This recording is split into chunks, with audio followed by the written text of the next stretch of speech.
a number of entities that can be helpful in our work.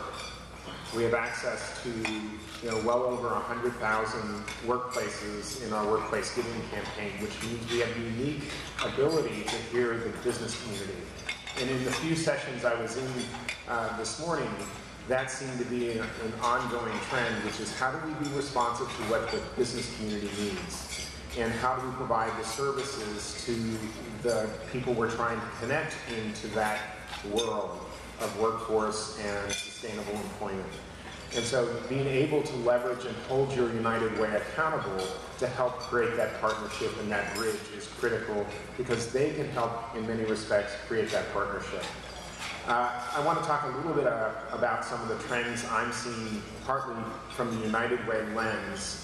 And as many of us have read in the Stanford Social Innovation Review around collective impact, United Way is moving down that path of how do we play that anchor institution that helps connect the many different pieces. When you think about United Way, it's working in the early childhood space, it's working in education, it's working in the financial stability space, and it's working obviously in the health space. And so it has connection to those different sectors to help put things together.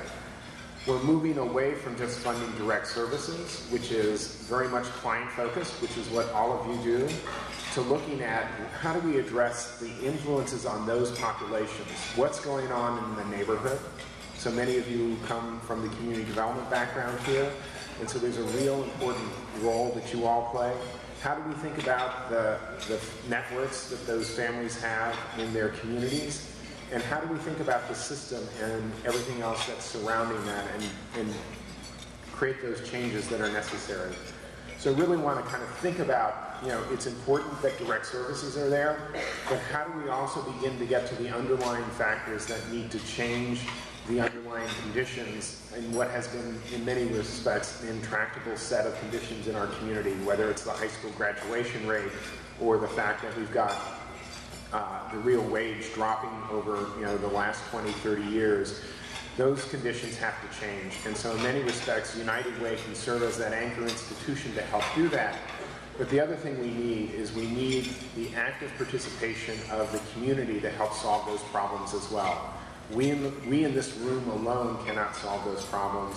We've got to partner with individuals, and one of the things that we've been doing in kind of a United Way context is how do we engage communities to help work on the issues that they care about and be relevant to them. And so that's kind of the overall context, and then I think we're going to have a broader discussion.